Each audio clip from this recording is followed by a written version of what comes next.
கடந்த காலங்களில் இதே பணியாளர்கள் தான் இருந்தாங்க. இதே பணியாளர்கள் வச்சுதான் எந்தவித பாதிப்பும் இல்லாம சீரான மின் விநியோகம் கொடுத்தோம். ஆட்சி பொறுப்பேற்ற 40 நாளைக்குள்ள டிஎன்பிஎஸ்சி அவங்களுக்கு எக்ஸாம் வச்சு அந்த ரிசல்ட் கொடுத்து தேர்வு பண்ணி அந்த பட்டியலை மின் வாரியத்துக்கு கொடுத்து நேற்று ஆணைகள் கொடுத்தாங்களான்னு ஒரு கேள்வி மட்டும் வைக்கிறேன். எந்த இடங்களுக்கு போஸ்டிங் போடுவாங்க, நியரஸ்ட் அவங்களுக்கு எங்க இருக்கு பணியிடங்கள் அந்த போஸ்டிங் போடுவாங்க. அது மட்டும்தான் அந்தந்த துறையினுடைய வேலை. இது கூட தெரியாம ஒரு மின்துறை அமைச்சர் சொல்றாரு 5 பேர் 10 பேர் அழைச்சி பேசுறாங்க. ஆகஸ்ட் மாசம் எக்ஸாம் வச்சு தேர்வு செய்யப்பட்டு நேத்து அதுக்கான ஆணைகளை கொடுத்திருக்காங்க. தேர்தல் இல்லாம இருந்தா நாங்களே எங்க முதலமைச்சர் வச்சு அந்த ஆணைகளை நாங்க கொடுத்திருக்கோம். திராவிட மாடல் அரசுடைய திட்டங்களுக்கு ஸ்டிக்கர் ஒட்டுற அரசு தான் இன்றைய தாவேக அரசு. இன்னொன்னு ஷார்ட் டைம்ல நம்ம டெண்டர் போட்டு வாங்குறது இருக்கு. அதே போல மீடியம் டைம்ல நம்ம டெண்டர் போட்டு வாங்குறது இருக்கு. லாங் டைம்ல டெண்டர் போட்டு வாங்குறது இருக்கு. இப்போ ஷார்ட் டைம்னா ஒரு வருஷத்துக்குள்ள தேவையானதுக்கு நம்ம டெண்டர் போட்டு வாங்கிக்கலாம். இந்த வருஷம் நமக்கு எவ்வளவு தேவையோ அதை மட்டும் டெண்டர் போட்டு வாங்கிக்கிறது. மீடியம் டைம்னா 3 வருஷத்துல இருந்து 5 வருஷத்துக்கு நமக்கு எவ்வளவு தேவையோ அதை நம்ம டெண்டர் போட்டு வாங்கிக்கிறது. லாங் டைம்னா 5 வருஷத்துக்கு மேல நமக்கு எவ்வளவு தேவையோ அதை வாங்கிக்கிறது. இதுதான் மின்சார வாரியத்தினுடைய நடைமுறைகள். இன்னைக்கு காலையில மின்துறை அமைச்சர் சொல்லும் போது லாங் டேர்ம்கான பர்ச்சேஸ்க்கான வேலைகளுக்கு நாங்க இப்ப தொடங்கி இருக்கோம், விரைவில் அதுக்கான பணிகளை மேற்கொள்ள போறோம்னு சொன்னாங்கன்னு நினைக்கிறேன். நீங்க எல்லாம் பார்த்திருப்பீங்க. அதை அதாவது ஒரு வகையில் நமக்கு அதிகமான தேவைகள் சம்மர்ல தான் இருக்கு. கோடை காலங்கள்ல தான் நம்முடைய உச்சபட்ச மின் தேவைகள் இருக்கும். இப்போ 2 மாசங்கள் அதிகபட்சம் போனா ஒரு 2.5 மாசம் 3 மாசம் 2 மாசங்கள் தான் அதிகபட்சம் நம்ம எடுத்துக்க முடியும். ஏப்ரல் மேல எடுத்துக்கலாம். அதனால அந்த காலகட்டங்களுக்காக அந்த 2 மாசத்துக்காக நீங்க லாங் டேர்ம்னு போனீங்கன்னா குறைஞ்சு ஒரு 5 வருஷத்துக்கு டெண்டர் போகணும். அந்த லாங் டேர்முக்கான கட்டணத்தை நம்ம கொடுக்கறோம் அப்படின்னு நினைச்சோம்னா மின்சாரமே நம்ம அவங்க கிட்ட வாங்கலனா கூட அவங்களுக்கான பிக்சட் சார்ஜை கொடுக்கணும். நம்ம என்ன டெண்டர் கண்டிஷன்ல போட்டிருக்காங்களோ அந்த பிக்சட் சார்ஜை அவங்களுக்கு கொடுக்கணும். அதனால சம்மர்ல கூடுது, அந்த 2 மாசம் கூடுது, 15 நாள் கூடுது, 1 மாசம் கூடுது அப்படின்னா இதுவரைக்கும் நம்ம இந்த 4-5 ஆண்டுகள் எப்படி நம்ம அதை மெயின்டைன் பண்ணி கண்ட்ரோல் பண்ணணும் அப்படின்னு கேட்டீங்கன்னா 1 வாரம் தேவை அப்படின்னு நம்ம உணர்ந்தோம்னா அந்த 1 வாரத்துக்கான பர்ச்சேஸ் மட்டும் வச்சுக்கிட்டோம், அதை மட்டும் டெண்டர் போட்டோம். 1 மாசத்துக்கு தேவைன்னா அந்த 1 மாசத்துக்கான டெண்டர் மட்டும் போட்டோம். இல்ல 60 நாட்களுக்கு தேவைன்னா 60 நாட்களுக்கான டெண்டர் மட்டும் போட்டோம். அப்படி போட்டா கூட எந்த இடங்கள்லயும் அதிகமான விலைகள் நம்ம கொடுக்கல. இன்னைக்கு காலையில பாத்தீங்கன்னா அந்த ஒயிட் பேப்பர்லயே என்ன ஆவரேஜ் ரேட்டுங்கிறதுலாம் நீங்க எல்லாரும் பாத்தீங்க. மினிமம் ரேட் அதுல எவ்வளவு இருக்கு என்னங்கிறதையும் பாத்தீங்க. அதனால எந்த இடங்களையும் நம்ம கூடுதலான விலைகள் கொடுத்து மின்சாரத்தை வாங்கப்படவில்லை. குறிப்பா இன்னும் ஒண்ணு, இந்த மின்சாரத்துல அவர் சொன்ன அந்த தோணி எப்படி இருக்குன்னு பாத்தீங்கன்னா ஏதாவது மின்சார கொள்முதல்ல மிகப்பெரிய ஒரு தவறுகள் நடந்தது, இழப்புகள் நடந்தது, நிறைய அதுல லீக்கேஜ் இருக்கு, அதை அடைக்கணும், சீர்திருத்தம் பண்ணணும், இப்படி பல கருத்துக்களை ஒவ்வொரு இடையிலையும் ஒவ்வொரு ஸ்லைட் அப்பயும் அந்த கருத்துக்களை முன் வச்சுட்டு வந்தாங்க. அதாவது இது கம்ப்ளீட் மின்சாரத்தினுடைய கொள்முதல்ங்கிறது தனியார்ட்ட வாங்குறது எல்லாமே டெண்டர் தான். யாரு வேணாலும் டெண்டர் போடலாம். ஒண்ணு நம்ம ஸ்டேட்டுக்குள்ள இருக்கிறவங்க போடலாம், ஸ்டேட்டை தாண்டி வெளியில இருக்கிறவங்களும் போடலாம். அவங்க என்ன பிரைஸ் கோட் பண்றாங்களோ அந்த பிரைஸ் டான்ஜெட்கோ ஏத்துக்கிட்டா அதுக்கான அக்ரிமெண்ட் போடுவாங்க. அந்த பிரைஸ் டான்ஜெட்கோ ஏத்துக்கலன்னா அதுக்கான அக்ரிமெண்ட் போட மாட்டாங்க. திரும்ப அவங்களை கூப்பிட்டு ரேட்டை குறைக்க சொல்லி பேசுவாங்க. குறைக்கிறதுக்கு ஒத்துக்கிட்டா டான்ஜெட்கோ அக்ரிமெண்ட் போடுவாங்க, ஒத்துக்கலன்னா ரீடெண்டர் போவாங்க. இதுதான் ஒவ்வொரு ஆண்டுகளும் இருக்கக்கூடிய நடைமுறை. ஆகையால அதை மின்துறை அமைச்சர் கொஞ்சம் அதை பார்க்கணும், ஸ்டடி பண்ணி பார்க்கணும், எப்படி கடந்த காலங்கள் அதுக்கான வழிமுறைகள்லாம் இருக்கு அப்படின்னு சொல்லிட்டு. அதே மாதிரி எந்த புதிய மின் திட்டங்களும் இல்லை அப்படின்னு சொல்லி சொன்னார். கடந்த 5 வருஷமா எந்த திட்டங்களும் புதுசா கொண்டு வரல, ஆனா செலவினங்கள் கூடி இருக்கு அப்படின்னு சொன்னாரு. உங்களுக்கு நல்லா தெரியும், வட சென்னை அனல்மின் திட்டம் ஸ்டேஜ் 3 எங்களுடைய கழகத் தலைவர் முதலமைச்சராக இருந்து அந்த திட்டத்தை துவக்கி வச்சாங்க. இன்னைக்கு அதுக்கான மின் உற்பத்திகள் நடந்துகிட்டு இருக்கு. 800 மெகாவாட்டுக்கான அந்த மின் உற்பத்தி திட்டங்களை 5 வருஷத்துல முடிச்சு அந்த திட்டத்தை தொடங்கி வச்சாங்க. அதே போல பாத்தீங்கன்னா உடன்குடி அந்த திட்டங்களையும் முடிச்சு பயன்பாட்டுக்கு எங்களுடைய முதலமைச்சர்கள் கொண்டு வந்தாங்க. பொதுவா போன 5 வருஷத்துல பாத்தீங்கன்னா 9032 மெகாவாட் நம்மளுடைய அந்த நிறுவுதிறன்ல கூடுதலா சேர்க்கப்பட்டிருக்கு. ஒரு 5 வருஷத்துல மட்டும் நம்ம கூடுதலா சேர்க்கப்பட்டது. அதுல சோலார் 7769 மெகாவாட் கூடுதலாக கடந்த 5 ஆண்டுகளில் சேர்க்கப்பட்டிருக்கின்றன. எண்ணூர் திட்டத்தை பத்தி சொன்னாங்க. அது ஏற்கனவே 73% பணிகள் நிறைவு செய்யப்பட்டிருக்கின்றன. அதே போல உப்பூர் திட்டங்களை பத்தி அதை சொன்னாங்க. உப்பூர் திட்டங்கள் நாங்க இருக்கும்போது என்னன்னா ஒரு யதார்த்த கள நிலவரங்களை சொல்லணும்னா உப்பூருக்கு வந்து தூத்துக்குடியில இருந்து கோல் எடுத்துக்கிட்டு போய் நாங்க மின் உற்பத்தி செய்யணும். அப்ப அந்த டிரான்ஸ்போர்ட் சார்ஜை நம்ம காஸ்ட் போட்டு பார்க்கும்போது செலவினங்கள் கூட வர்ற மாதிரி இருந்துச்சு.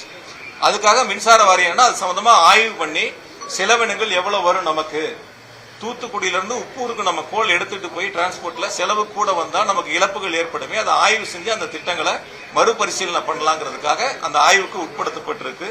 அதே போல நீங்க இன்னொரு திட்டத்தை எடுத்துக்கிட்டீங்கன்னா குந்தா இருக்கு. அவங்க வந்து பம்புட் ஸ்டோரேஜ் எல்லாம் சொன்னாங்க. அந்த குந்தாவை பொறுத்த வரைக்கும் வந்து 2021 வரைக்கும் வெறும் 183 கோடி தான் செலவாயிருந்தது. நாங்க 5 வருஷத்துல அது 2942 கோடி செலவு பண்ணியிருக்கிறோம். ஏறத்தாழ 85 விழுக்காடு பணிகள் முடிஞ்சிருச்சு. மீதம் இருக்கக்கூடிய பணிகள் நடந்துகிட்டு இருக்கு. விரைவாக அதை முடிக்க போறாங்க. கொல்லிமலை திட்டத்தை பொறுத்த வரைக்கும் பாத்தீங்கன்னா வெறும் 73 கோடி தான் செலவாயிருந்தது. நாங்க அதுக்கப்புறம் வந்து இப்ப 500 கோடி செலவு பண்ணிருக்கோம். 506 கோடி செலவு பண்ணி ஏறத்தாழ 90 விழுக்காடு பணிகள் நிறைவடைஞ்சிருக்கு.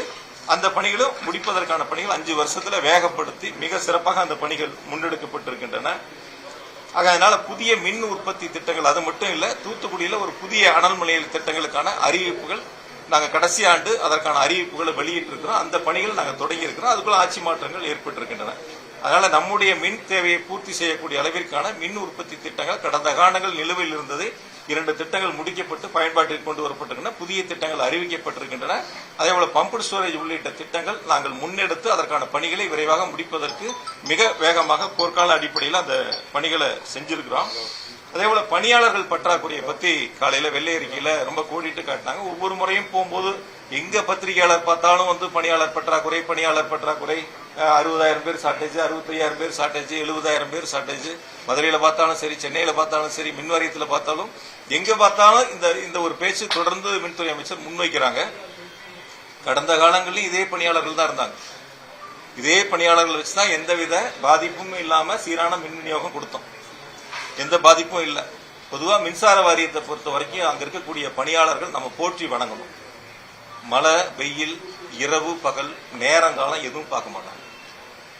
24 மணி நேரம் பணி செய்யக்கூடிய, அதுவும் அர்ப்பணிப்புணர்வோடு பணியாற்றக்கூடியவர்கள் எங்களுடைய மின்வாரியத்துடைய பணியாளர்கள். உள்ளபடியே வந்து நம்ம ஒரு நிமிஷமோ 5 நிமிஷமோ பவர் கட் ஆச்சுன்னா நம்ம ரொம்ப வருத்தப்படுறோம். ஆனா அவங்க நேரங்காலம் பார்க்கறது இல்ல. வீடுகளுக்கு கூட போகாம உட்கார்ந்து இரவு பகல் பார்க்காம மழை வெள்ளம் பார்க்காம வேலை செய்யறாங்க. அப்படி பாராட்டுக்குரியவர்கள். அந்த பணியாளர்களை வச்சுதான் நாங்கள் கடந்த 5 ஆண்டுகள் வந்து எந்தவித தடையும் இல்லாமல் சீரான மின் விநியோகம் செய்யப்பட்டிருக்கின்றன. குறிப்பா கடந்த 5 ஆண்டுகளில் 343 பணியாளர்கள் எடுக்கப்பட்டதா அந்த வெள்ளை அறிக்கையில குறிப்பிட்டிருந்தாரு. நேற்று வந்து ஏஇ போஸ்ட், ஏஏஓ போஸ்ட் எல்லாம் எடுத்து ஏறத்தாழ ஒரு 401 பேர்த்துக்கு இன்றைய மின்துறை அமைச்சர், இன்றைய முதலமைச்சர் அவருடைய வச்சு அவர்களுக்கான பணி ஆணைகள் கொடுத்தாங்க. நான் உங்க மூலியமா ஒன்னே ஒன்று மின்துறை அமைச்சர்கிட்ட கேட்டுக்கிறேன். இது தாவேக அரசனுடைய மின்துறை அமைச்சர்கிட்ட, இந்த ஆட்சி பொறுப்பேற்ற 40 நாளைக்குள்ள இந்த மின்சார வாரியம் டிஎன்பிசிக்கு ஒரு லெட்டர் எழுதி இவ்வளவு போஸ்ட் எங்களுக்கு காலியா இருக்கு, நீங்க தேர்வு பண்ணி கொடுங்கன்னு அனுப்பி இந்த 40 நாட்களுக்குள்ள டிஎன்பிசி வந்து அவங்களுக்கு எக்ஸாம் வச்சு அந்த ரிசல்ட் கொடுத்து தேர்வு பண்ணி அந்த பட்டியலை மின் வாரியத்துக்கு கொடுத்து நேற்று ஆணைகள் கொடுத்தாங்களான்னு ஒரு கேள்வி மட்டும் வைக்கிறேன். இந்த 40 நாட்களுக்கு இது நடந்திருந்ததுன்னா அவங்க பெருமையோட சொல்லலாம். அதுல அந்த ஒயிட் பேப்பர் ரிலீஸ் பண்ணும்போது ஒரு கருத்து சொன்னார், இது ஏதோ வந்து அவங்க 1 பைசா செலவு இல்லாம ரொம்ப வெளிப்படைத்தன்மையோட கொடுத்தோம் அப்படின்னு சொல்லிட்டு. முந்தைய ஆட்சியில் 5 பேர் 10 பேரை அழைச்சி பேசுவாங்க, ஏதோ பேசுவாங்கலாம் சொல்லி சொன்னார். இந்த டிஎன்பிசியில யார் அப்ளிகேஷன் போட்டா, யார் எக்ஸாம் எழுதுனா, யாருக்கு ரிசல்ட் வந்துச்சு, யாருக்கு அப்பாயின்மெண்ட் வந்துச்சுன்னு தெரியாது. பொதுவா மின்சார வாரியம் பொதுவா டிஎன்பிசியில இருந்து வரக்கூடியது என்னன்னா, பணியாளர் அந்த தேர்வு செய்யப்பட்டவங்களுடைய பட்டியல் சம்பந்தப்பட்ட துறைக்கு வரும். அந்த துறையில என்ன செய்வாங்கன்னா அவங்களுக்கு அந்த போஸ்டிங் போடுவாங்க. எந்த இடங்களுக்கு போஸ்டிங் போடுவாங்க, நியரஸ்ட் அவங்களுக்கு எங்க இருக்க பணியிடங்கள் அந்த போஸ்டிங் போடுவாங்க. அது மட்டும்தான் அந்த துறையினுடைய வேலை. இது கூட தெரியாம ஒரு மின்துறை அமைச்சர் வந்து சொல்றாரு 5 பேர் 10 பேர்த்த அழைச்சி பேசுவாங்க. இந்த அவர் வெளியிட்ட அந்த ஆணைகள் கொடுக்கப்பட்ட 401 போஸ்டும் கடந்த ஆகஸ்ட்ல எக்ஸாம் வச்சு, கடந்த ஆகஸ்ட் மாசம் எக்ஸாம் வச்சு தேர்வு செய்யப்பட்டு நேற்று அதுக்கான ஆணைகளை கொடுத்திருக்காங்க. இப்ப தேர்தல் இல்லாம இருந்தா நாங்களே எங்க முதலமைச்சர் வச்சு அந்த ஆணைகளை நாங்க கொடுத்திருக்கோம். அதை வந்து ஏதோ அவங்களே வந்து டிஎன்பிசிக்கு அனுப்பிச்சு அவங்களே வெளிப்படைத்தன்மையோடு எடுத்ததை போல அவங்களே வந்து எந்த விதமான இது இல்லாம ரீல்ஸ் வரைக்கும் அந்த லெவலுக்கு அவங்க எடுத்துட்டு போயிருக்காங்க. முதல்ல அவர் கொஞ்சம் உணரணும், அதாவது யதார்த்த நிலையை உணரணும். எந்த அரசியல் நடந்துச்சு, எப்படி நடந்துச்சு, அது எப்ப நடந்துச்சு, இப்ப நம்ம அதை எப்படி கொடுக்கறோம், அப்படிங்கிறத கொஞ்சம் ஒத்துக்கணும் அவங்க. நாங்க ஒத்துக்கிறோம், போன ஆட்சியில் என்னெல்லாம் நடந்துச்சு, முந்தைய அதிமுக ஆட்சியில நாங்க என்னெல்லாம் செஞ்சிருக்கோம், இந்த ஒப்பீடுகளை சொல்றோம். அந்த ஒற்றுக்கொள்ளக்கூடிய யதார்த்த மனநிலை இந்த மின்துறை அமைச்சர்கிட்ட வேணும். அது இருக்கும்னு நான் எதிர்பார்க்கிறேன். அதே போல நான் இன்னும் கூட அவருக்கு கொஞ்சம் வெளிப்படைத்தன்மையோட சொல்றேன். டெக்னிக்கல் அசிஸ்டன்ட் இருக்காங்க, டிப்ளமோ ஹோல்டர்ஸ், அவங்களுக்கு ஒரு 656 பேர்த்துக்கு டிஎன்பிசியில் ரெடியா இருக்கு. அதுவும் நாங்க அனுப்பிச்ச பட்டியல் தான். அது பட்டியல் ரெடியானா அவங்க உடனே மின்துறை அமைச்சர் அவங்களுடைய முதலமைச்சரை வச்சு பணியாணைகள் அவங்களுக்கு கொடுக்கலாம். அதே போல ஐடிஐ முடிச்சவங்களுக்கு ஃபீல்ட் அசிஸ்டன்ட், அது ஒரு 1795 பேர்த்துக்கு எல்லாம் முடிச்சு டிஎன்பிசி ரெடியா இருக்கு. அதையும் இன்றைய முதலமைச்சரை வச்சு இன்றைய மின்துறை அமைச்சர் கொடுக்கலாம். இதெல்லாம் உங்களுக்கு ஒரு வழிகாட்டு, இதெல்லாம் பாக்கி இருக்கு, அதையும் சேர்த்து சொல்லுங்க. ஆனா ரீல்ஸ் மட்டும் நீங்க எதை கொடுத்தீங்க, வெளிப்படைத்தன்மையோட செஞ்சீங்கன்னு தயவு செஞ்சு மக்கள்கிட்ட ஏமாத்துற மாதிரியான ஒரு செய்திகளை போட வேண்டாம் அப்படிங்கறத என்னுடைய வேண்டுகோள். அதனால கடந்த காலங்களில் மின்வாரியம் டிஎன்பிசிக்கு அனுப்பி தேர்வு செய்யப்பட்ட பணியிடங்கள் தான் நேற்று வழங்கப்பட்ட அதற்கான பணி நியமன ஆணைகள். இனி அடுத்து வரக்கூடிய டிப்ளமோ ஹோல்டர்ஸா இருந்தாலும் சரி, ஐடிஐ முடிச்சவங்களா இருந்தாலும் சரி, ஃபீல்ட் அசிஸ்டண்டா இருந்தாலும் டெக்னிக்கல் அசிஸ்டண்டா இருந்தாலும் அதுவும் கடந்த திமுக ஆட்சியில் எங்களுடைய கழக தலைவர் முதலமைச்சராக இருந்து எடுத்துக்கொள்ளப்பட்ட பணிகள் தான் இப்பொழுது அதற்கான ஆணைகளை வழங்குவதற்கு தயாராக இருக்கின்றன.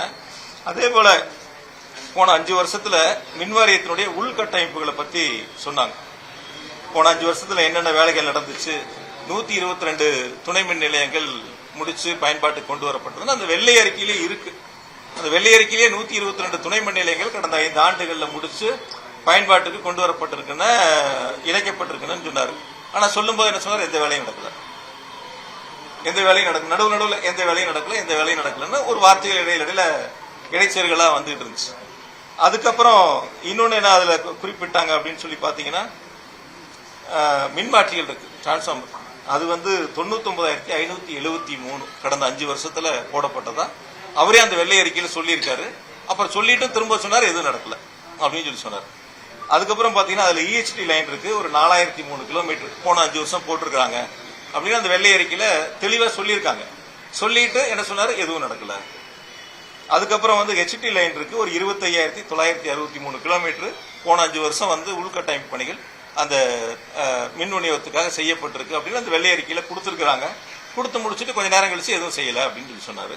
அதே போல எல்டி லைன் இருக்கு, ஒரு 23,179 கிலோமீட்டர் அளவுக்கு போன 5 வருஷம் போட்டிருக்காங்க அப்படின்னு சொல்லி அந்த வெள்ளை அறிக்கையில கொடுத்தாரு. கொடுத்து முடிச்சுட்டு எல்லாம் இடையில கேப்ல வரும்போது திரும்ப ஒரு முறை என்ன சொன்னாரு, போன 5 வருஷம் எதுவும் நடக்கல, வருமானம் கூடிச்சு, ஆனா செலவு எங்க போச்சுன்னு தெரியல, அந்த பணங்கள் நிதிகள் எங்க போச்சுன்னு தெரியல அப்படிங்கிற ஒரு கருத்தை முன் வச்சாரு. இது எல்லாம் அவங்க சொன்ன அவங்களுடைய வெள்ளை அறிக்கையிலிருந்து எடுத்துக்கொள்ளப்பட்ட சரத்துகள், அவர்கள் சொன்ன எண்ணிக்கையை தான் இப்ப நான் இந்த நேரத்தில் உங்க இடத்துல முன்வைக்க விரும்புறேன். அதே போல 25 வருஷத்துக்கு மேலா இருக்கக்கூடிய சப்ஸ்டேஷன் மின்மாற்றிகளை பற்றி சொன்னார். இதெல்லாம் 25 வருஷத்துக்கு மேல ஆயிடுச்சு, இதெல்லாம் இப்ப மாத்தணும், கணக்கில் எடுத்துக்கணும். இதெல்லாம் அதாவது யாருக்குமே தெரியாதவங்களுக்கு வேணா அது ஒரு புதுசா தெரியும்.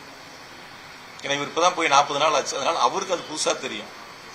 ஏற்கனவே மின்வாரியத்தில் பணியாற்றக்கூடியவங்களுக்கு இது தொடர்ந்து அங்கேயே இருக்கிறதுனால அவங்களுக்கு இதெல்லாம் ஒவ்வொரு அரசும் ஆண்டுதோறும் செய்யக்கூடிய தொடர் நடைமுறை பணிகள் ஒவ்வொரு வருஷமும் எடுப்பாங்க. இப்ப நம்ம அசம்பிளியில் அனௌன்ஸ் பண்ணுவோம், ஒவ்வொரு வருஷமும் இந்த வருஷம் எவ்வளவு துணை மின் நிலையங்கள் எடுத்துக்கிறோம், ஒவ்வொரு வருஷமும் அப்படி நம்ம துணை மின் நிலையங்களுடைய அறிவிப்புகளை வெளியிடுவோம். அந்த வகையில போன 5 வருஷத்துல 423 துணை மின் நிலையங்களுக்கான அறிவிப்புகள் வெளியிடப்பட்டன. 5 வருஷம் சேர்ந்து 423 துணை மின் நிலையங்கள்ல பணிகள் முடிக்கப்பட்டு பயன்பாட்டு கொண்டு வரப்பட்டது இருக்கு. பணிகள் நடந்துகிட்டு இருக்கிறது ஒரு பக்கம் இருக்கு. நிலம் எடுத்து அதற்கான திட்ட மதிப்பீடுகள் தயார் செய்யப்பட்டு டெண்டர் கோர வேண்டிய ஸ்டேஜில் இருக்கிறது இருக்கு. சில பணிகள் நிலம் இல்லாத இடங்களும் இருக்கு. இது எல்லாம் தொடர் நடைமுறைகள்.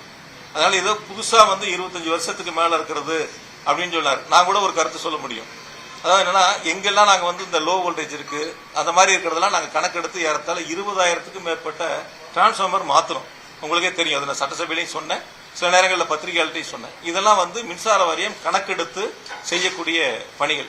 இப்ப சென்னையில் எடுத்துக்கிட்டீங்கன்னா பாத்தீங்கன்னா ஆர்எம்வி போட்டோம். நிறைய எங்களுடைய கழக இளைஞரணி சிலர் துணை முதலமைச்சராக இருந்து சேப்பாக்கம் திருவல்லிக்கணியில் கூட அவருடைய கைகளாலேயே அந்த ஆர்எம்வி பயன்பாட்டுக்கு கொண்டு வந்தாங்க. அப்படி பாத்தீங்கன்னா 5433 ஆர்எம்வி சென்னை உட்பட அந்த சட்டமன்ற தொகுதிகளில் நிறுவப்பட்டிருக்கு. அதுல இன்றைய மின்துறை அமைச்சருடைய முதலமைச்சர் தொகுதி பெரம்பூர் தொகுதியிலேயே நீங்க பாத்தீங்கன்னா 260 ஆர்எம்இ போட்டு 260 ஆர்எம்இ வந்து பெரம்பூர் தொகுதியிலேயே கடந்த 5 ஆண்டுகளில் நிறுவப்பட்டிருக்கின்றன. 5433 புதிய ஆர்எம்இகள் நிறுவப்பட்டிருக்கின்றன. சென்னையில் அதே போல வந்து யூஜி கேபிள் எங்கெங்கெல்லாம் முடிக்காம இருந்தோ பல நேரங்களில் நான் சட்டசபையில சொன்னேன். யூஜி கேபிள் முடிக்காத இடங்கள்லாம் அது முழுமையாக முடிக்கப்பட்டு பயன்பாட்டுக்கு கொண்டு வரப்பட்டிருக்கின்றன. அதையும் நான் எவ்வளவு என்னங்கிறதையும் சொன்னேன். அதே போல ஒரு நிகழ்ச்சி ஒன்று மின்வாரியத்தினுடைய தலைமை அலுவலகத்தில் நடந்துச்சு. ஒரு 300 பேர்த்துக்கு வந்து பணி உயர்வு கொடுத்து அவங்களுக்கு போஸ்ட் பணி உயர்வு கொடுத்து ஏதோ புதுசா இந்த அரசு வந்தோடனே வந்து இது வரைக்கும் மின்வாரியத்தில் பணி உயர்வே நடக்கல, 20 வருஷமா காத்திருந்த ஒருத்தர் வந்து என்ன பார்த்தாருன்னு இன்னைக்கு அந்த ஒயிட் பேப்பர் ரிலீஸ் பண்றப்ப பத்திரிகையாளர் சந்திப்புல சொன்னாங்க. எனக்கு தெரிஞ்ச வரைக்கும் ஒவ்வொரு வருஷமும் அந்த மின்கல பணியாளர்களை கேட்டாலே சொல்லுவாங்க, அங்க இருக்கக்கூடிய தொழிற்சங்கங்களை கேட்டாலே சொல்லுவாங்க, ஒவ்வொரு வருஷம் தேதி குறிப்பிடாமல் தேதி மாறாமல் அந்த குறிப்பிட்ட தேதிக்கு முன்பாகவே மின்சார வாரியம் கடந்த 5 ஆண்டுகளாக அவர்களுக்கான பணி உயர்வு வழங்கப்பட்டிருக்கின்றன. இவர் கடைசியா நாங்க ஒரு 300 பேர்த்துக்கு கொடுத்தோம் அப்படின்னு சொல்லி ஒரு கருத்தை முன் வச்சார். நாங்க அனுப்பின பட்டியல் வந்து நீதிமன்றத்தில் அந்த கேஸ் இருந்துச்சு. டைரக்டா போஸ்டிங் வந்தவங்களுக்கும் உள்ள டிபார்ட்மெண்ட்ல இருந்து படிச்சு அந்த போஸ்டிங் வந்தவங்களுக்கான வித்தியாசங்கள் கோர்ட்ல இருந்துச்சு. அந்த கோர்ட் வந்து 11ஆம் தேதி 11/3/2026 ஒரு தீர்ப்பு சொல்றாங்க. அந்த தீர்ப்பின் அடிப்படையில் நாங்க 12ஆம் தேதி சம்பந்தப்பட்ட அலுவலகங்களுக்கு அந்தந்த மாவட்டங்கள்ல பட்டியலை சரிபார்த்து எங்களுக்கு தலைமைக்கு திருப்பி அனுப்புமாறு மின்சார வாரியம் கேட்டிருக்கு.